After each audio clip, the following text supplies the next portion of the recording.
right. We had the State of the Union not long ago where Biden made a lot of promises to international partners. He also openly discussed some of the chaos through his own particular lens and trying to create a narrative or continue a narrative. But I have former CIA Larry Johnson on with me today to go through some of the big stories and help us better understand it. Larry, thank you so much for coming on today. Thanks. Always great to be with you, Stephen.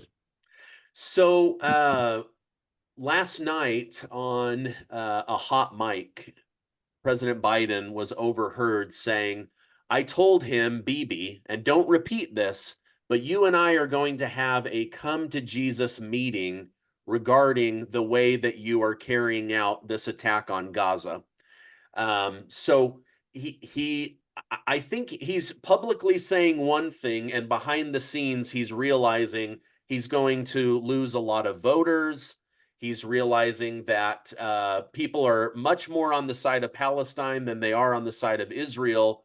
What are your thoughts on him being on a hot mic saying he's going to have a come to Jesus moment with Benjamin Netanyahu? Well, that was completely staged. That was not a mistake. That Okay. was a conscious political spin. So Biden's trying to have it both ways. Have your eat the cake but not get fat. So on the one hand, they are supplying the Israelis with all the weapons they need. They're not withholding anything. They're not making any public statements saying, stop this or else. Not getting that. That's not being said in private either. So they are continuing to enable the Israelis, or the Zionists, really, in this case, the destruction of the Palestinian people. But then you get, so Kamala Harris comes out and makes her statement the other day that was seemingly to align with the Palestinians. The United States says, "Oh, we're starting to drop humanitarian aid." Of course, they killed 5 Palestinians because the packages that went out of the airplane yesterday, the parachutes failed to open and crushed the people on the ground. But the amount of aid that's being delivered is just it's a token gesture. It doesn't really meet the needs of the 1.5-2 million people that are still left there. And then this the announcement, we're going to open a port. We're going to put a temporary port in there, and all this aid will get in. Again, symbolic gesture. So at this point, the American-Israeli Political Action Committee, I think, still continues to control the process in the United States. Excuse me. And Biden, he's trying to placate the voters up in Minnesota, Michigan, Wisconsin, but I don't think it's going to work. I think they're going to see through this unless he does something. If he does, in fact, tell Bibi, hey, we're having a come to Jesus, and you stop this, or else we're cutting off aid, that'd be different. But I don't think he's going to do that. Yeah. Do you think when Kamala Harris publicly demands that Israel instigate a ceasefire, does Benjamin Netanyahu, do other people on the Israeli council that run the country and the military, did they pay any attention to what she says? No, there you go. Kamala, who? She's irrelevant. She's not the president.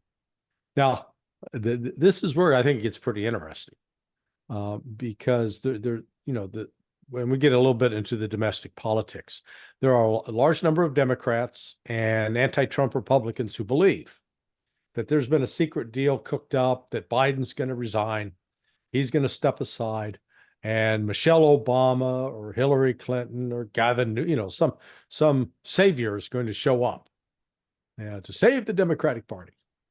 They're not paying attention to to Biden. He may be demented. He may be suffering from Alzheimer's, but boy, he's got a death grip on the presidency and is not about to let it go.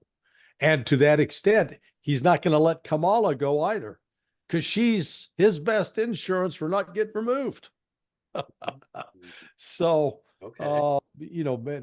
that's why you saw her last night. Boy, she's smiling ear to ear, standing up, clapping, like a like a hungry seal.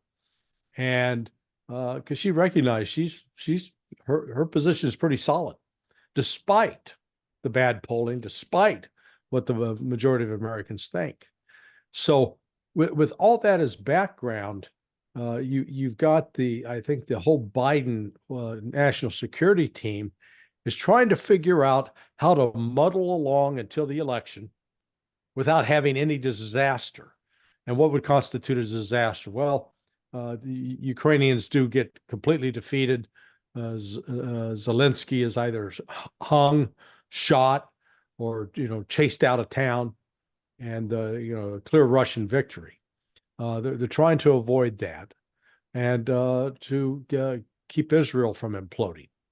But Israel is again, they're like that drug addict that you're trying to help, that's or the alcoholic that keeps waking up every morning face down in a pool of their own filth, and you try to help them, but they don't want to be helped. And that's really where Israel is right now. Israel's going to launch an offensive into southern Lebanon, and they're going to get chewed up. And when that happens, I mean, it's going to create a political crisis at the White House. So, we're looking at a very dynamic, uncertain time ahead of us in the next 6 months. Wait, you're saying launch into Lebanon, so that would be Yeah. going against Hezbollah and leaving Yes. Hamas alone? Yes. So a Well, two front war is coming. yeah. Yeah. Well, the Israelis have already withdrawn most of their brigades out of Gaza, because they've decimated the place. So they're able to they drop some bombs, they can launch artillery, some drone strikes, but they're not doing a lot of ground operations. They have actually withdrawn those brigades, redeployed them up towards the Lebanese border. And the reason for that is there's over about 1 million Israeli settlers that were in these kibbutzim all along the border with Lebanon that have been forced to flee because they were getting shelled with both artillery, rocket rounds, missile rounds from Hezbollah. And so Israel's, in January, General Halevi, the Israeli general, said, "Hey, we're going into Lebanon." There was a public opinion poll done about 3 weeks ago. 72% of all Israelis support invading Lebanon. So they're going to do it. And then they're convinced that they can force their way in, that they will defeat Hezbollah, push them north of the Litani River, and then clear up the northern border of Israel so that the settlers can return. Sorry, Hezbollah is probably one of the second most powerful, third most powerful army in the Middle East. They are well armed, they are well trained, they are well equipped. They've got capabilities that Hamas does not have. They've got long range, medium range missiles, ballistic missiles that they have not used heretofore that can target Israeli cities. They've got well entrenched defense emplacements and intersecting lines of fire so that they can destroy any advancing Israeli unit. Israel actually just earlier this week made 3 attempted reconnaissance patrols up into Lebanon. Each one got pushed back. Each one. Okay. So that's what I said. This the influence of the United States over Israel is limited, because it's not just Biden. The Republican Party, by and large, including Trump, are very strident in their support of Israel. So it is, for many Americans, Christians, they view this in an eschatological sense. The doctrine of last things, that this is the fulfillment of prophecy, and so we got to stand strong with Israel. And so when you put all that together, there's really no room in there for a shift in U.S. policy that's going to compel Israel to do anything other than what it's already doing. Do you think Iran will step in and strengthen or back Hezbollah even more if there is a real incursion, a real attack, or Well, will yeah, they stand so down? that's the other myth in this, that Hezbollah is seen simply as an extension of Iran. That's wrong. That was the case 40 years ago. Okay. Okay. 35 years ago, yes. In the early days of Hezbollah, Iran and Hezbollah had a very close relationship. Hezbollah was protected, armed, equipped by Iran. Let's also remember, though, during that same period, who was arming Iran? Israel and the United States. So it's like, spare me the sanctimonious nonsense about, oh, Iran's a terrorist state. We had no problems dealing with the terrorist state, even when they were carrying out terrorist attacks against the U.S. Embassy in Beirut and against the Marine barracks in Beirut. We were supplying them with weapons. So it's like our selective moral outrage is just, it's got to be turned off. Americans need to wake up. And so what has happened is Hezbollah has grown. They've become a political movement. They provide social welfare. If you think, let's like put it in the context of the Mormon Church. What the Mormon Church is able to do in its own social welfare network, in terms of the storehouse and how people can be supplied with food, and Hezbollah does the same thing, and it's a massive effort. So they've built that political support, and then on top of it, they've trained militarily. It was 23 years ago. I was take that back. It was 17 years ago, 18 years ago, 2006. Having a problem with math this morning. So 18 years ago, Israel invaded southern Lebanon. They went in. They were going to expel Hezbollah. Hezbollah fought them to a standstill. Israel had to retreat. Do you think in that intervening 18 years that Hezbollah has gotten weaker? Oh, heavens no, just the opposite. They've gotten stronger. They've gotten better. They learned from that experience. It's Israel that's gotten weaker. Israel hasn't corrected any of the weaknesses that were identified in that 2006 incursion. So that's why I say it's going to take a disaster in southern Lebanon with the Israelis having to retreat in humiliation that may open a way to bringing a peaceful settlement, finally a negotiated settlement to this murder and mayhem that's going on right now in Israel and Palestine.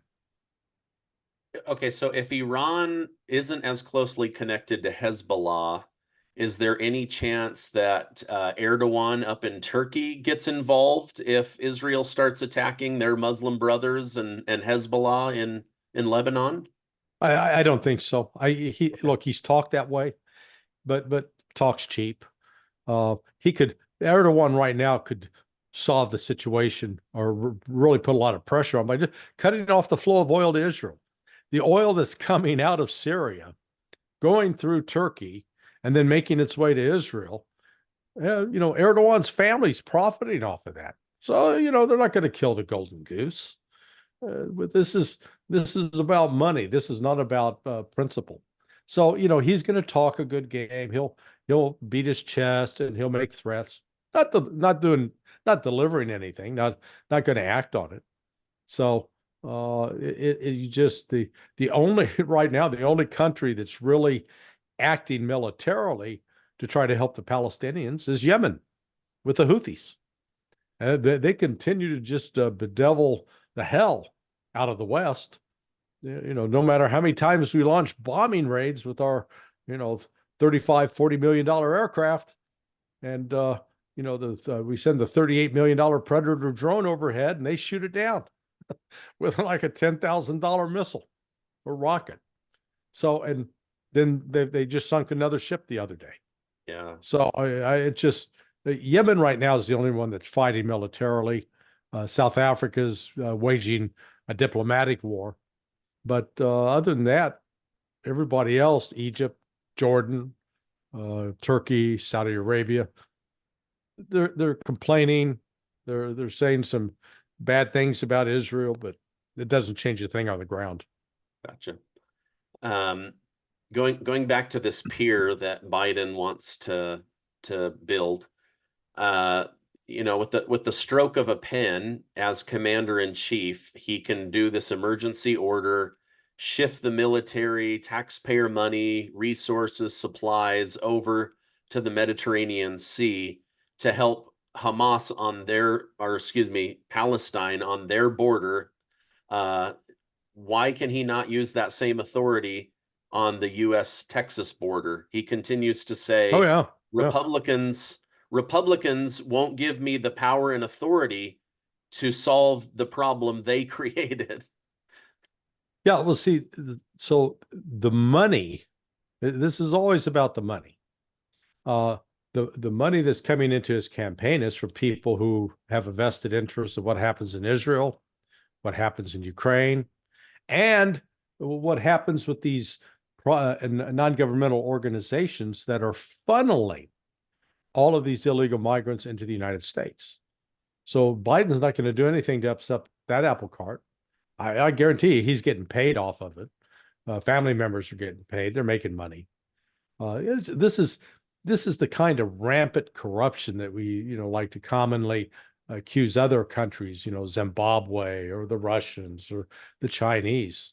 We live in a glass house, so they're going to get away with it. But notice the contradiction. Oh, there's not going to be any U.S. boots on the ground, he said. Well, then how are you going to build the pier? What are they? So what they're going to do, they're going to walk on water. See, there's boots won't be on the ground. They'll be walking on water. So it's not the same as boots on the ground. That kind of lawyer speak. But Israel could shut that down in a heartbeat if they want. And it's not going to create enough financial material aid for the Palestinians because where are they going to build the pier? Well, wherever they build it, the Palestinians are going to gather there. Do you think the Israelis are going to let a bunch of Palestinians gather there without bombing them? That hadn't been the case so far. Yeah. So uh, this is the Biden administration's attempt to put out a domestic political fire by using a symbolic gesture overseas. Yeah. Wow. Okay, let's switch to this other war. You and I have talked about this. I've talked about this with Scott Ritter. I've talked Mhm. about this with Colonel McGregor, Tony Schaefer. We all know that there are boots on the ground in Ukraine. Specifically, front London has ordered United Kingdom Army in there. Poland, United States. They are dressed differently, but they have their insignia. Um, but it's now been officially leaked. Top German generals on a video chat uh, leaked out that there are boots on the ground from the United Kingdom. Right. London's not happy about that. Putin knew, but now it's official. Where do you think we go from here? Because Russia is now saying if there's going to be a World War III, it's going to be Europe and specifically London that starts World War III, not Moscow. What are your thoughts? Well, let's go back and look at the timing of what happened before that leak came out. So, early that week, you had the New York Times put out this piece identifying 12 CIA bases. And that whole New York Times piece, I think we discussed it on your show previously, was that was a planted story. It was designed to do two things: to say, look what a great job the CIA has done. It's been doing everything in its power to help out the Ukrainians. And boy, but that the head of their intelligence branch, Budanov, he's sort of a loose cannon, a crazy guy. He outraged Obama, he outraged John Brennan, and he's carried out some really risky activities. So, they're already getting the story out that, well, CIA's been doing the best it could, but it's not enough because the Ukrainians are not controllable.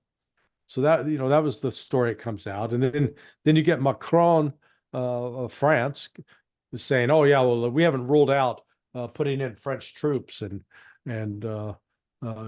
carrying out military operations in Ukraine."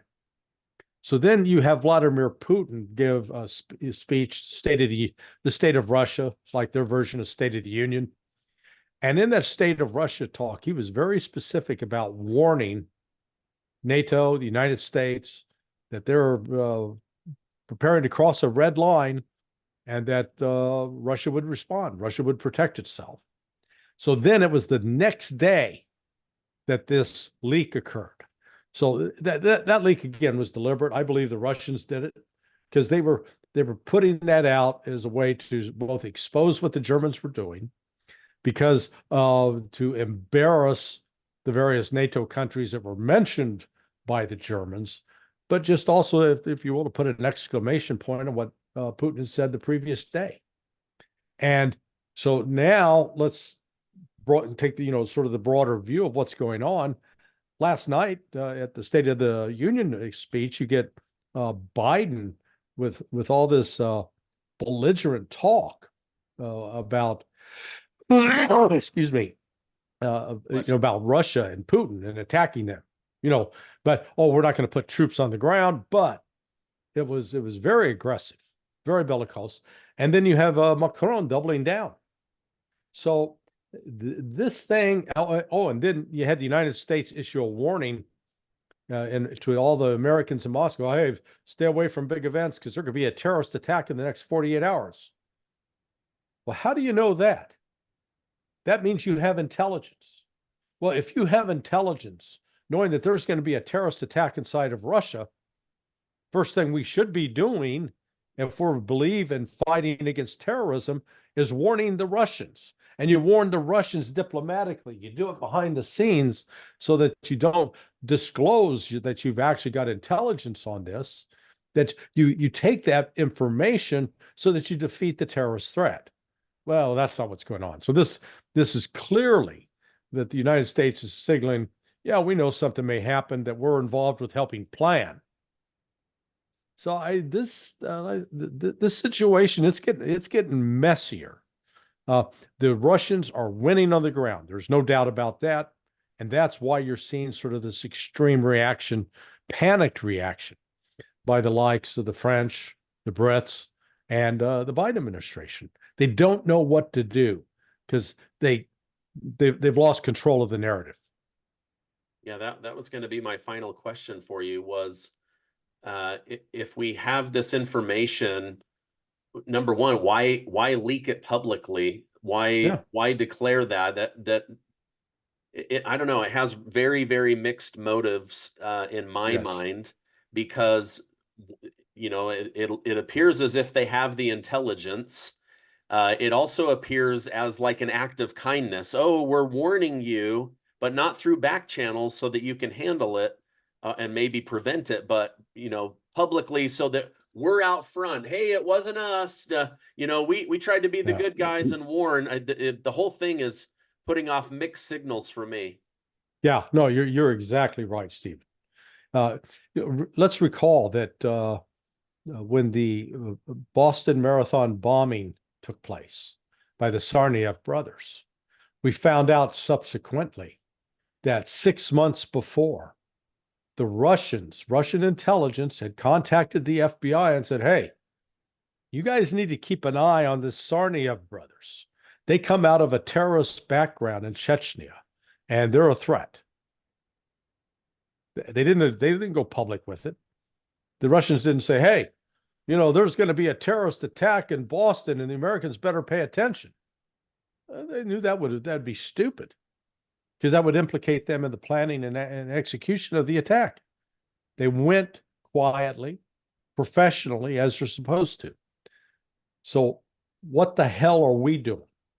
This public warning, 48 hours only. Come on.